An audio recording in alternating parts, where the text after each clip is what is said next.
But like self-love in its true nature isn't a compensation of self-hate. Loving yourself is letting you be how you are, doing it so that you can become aware. And with awareness comes change. That's a matter of fact.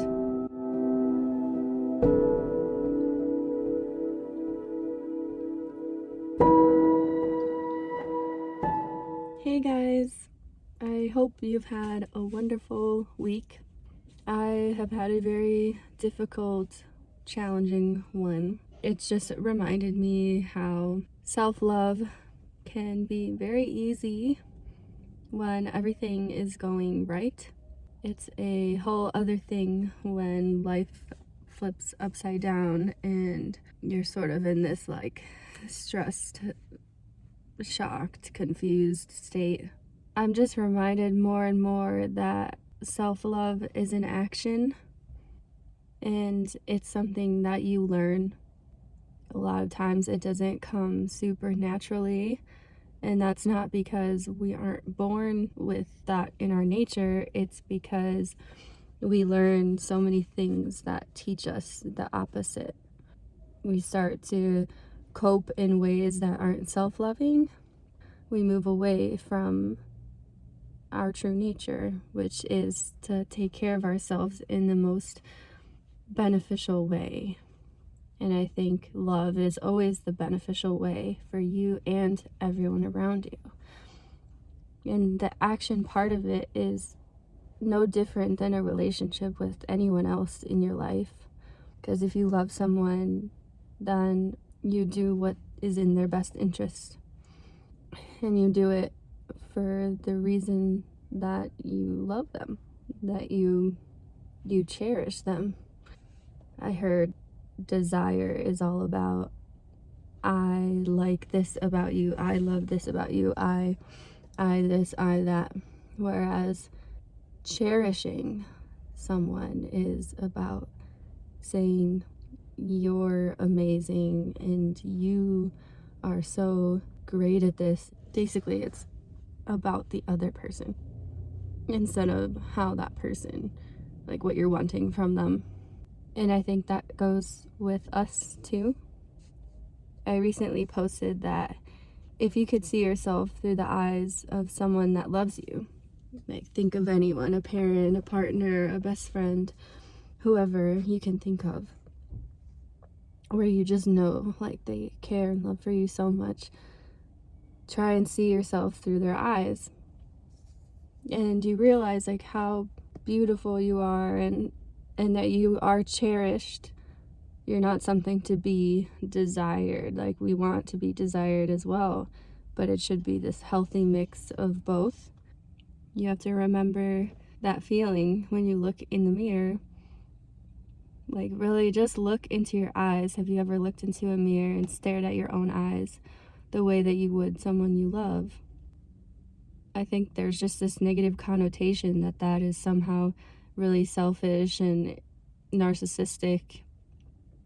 But those qualities are not anything to do with the external. It's about where your heart is at when you're doing them. Because yes, a narcissistic person would probably stare at themselves in the mirror and think like, oh my gosh, I'm amazing and everyone else is inferior to me and I'm just this awesome person that no one can beat. Like I'm on top of the world.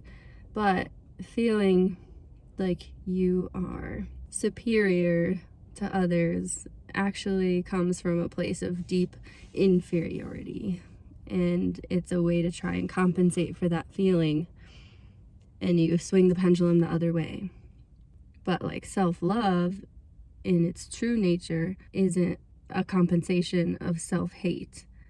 It's just a balance of knowing that if there is self-hate, it's just a feeling.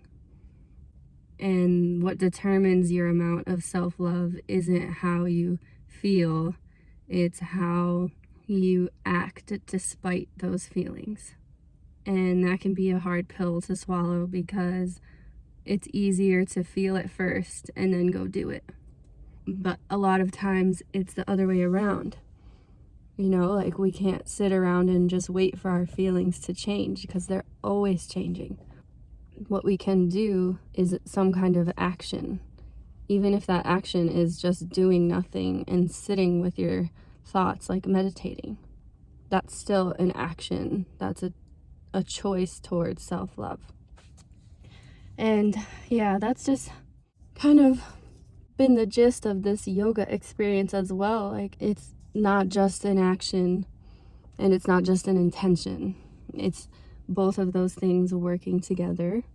That is essentially self-love as well, like building that relationship and getting to know your own thoughts, beliefs, why you do the things that you do, and doing it for the intention to not criticize and not judge. Doing it so that you can become aware.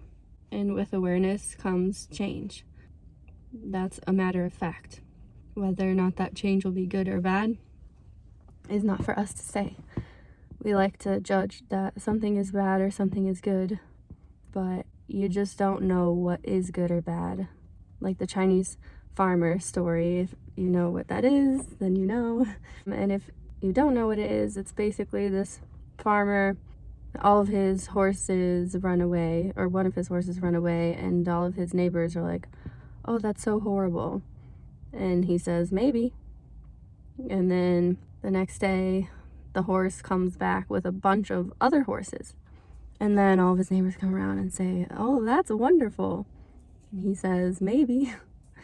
And then the day after that, his son is riding on one of the wild horses, and he gets bucked off and breaks his leg. And all the neighbors come around and they say, oh, that's horrible. And he says, maybe. The next day, there's a war, and the soldiers come to basically take the son to make him a soldier, like draft him. But because his leg is broken, he can't go. And all the neighbors come and say, oh, that's wonderful. And the farmer says, maybe. And it just is basically saying, like, you never know. And we have to treat ourselves that way. You might think, like, I did this horrible thing, or this horrible thing happened, and now my life is over. Like, I'm not good enough. Like I was talking about in my last video, like our thoughts and the effects that they have. But we should get in the habit of saying to ourselves, is it horrible? Oh, that's horrible. Maybe. Or, oh, this is wonderful. Maybe. Like, we don't know. And it's better to just let things be as they are. Loving yourself is letting you be how you are.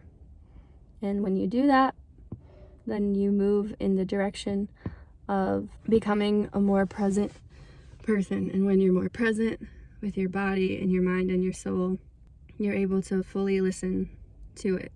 And it will tell you what it needs when you can do that. And then when it tells you what it needs, you do it. Please don't forget to like this video. It does really help me out since I'm just getting started. I could really use the likes, you guys. Even though I hate asking for it. Subscribe for more content like this. I post travel, vlogging, yoga. We're all over the place right now. Comment as well. I want to know your thoughts, your opinions. I want to know what you want to see from me, what you like, what you don't like. Share that as well, because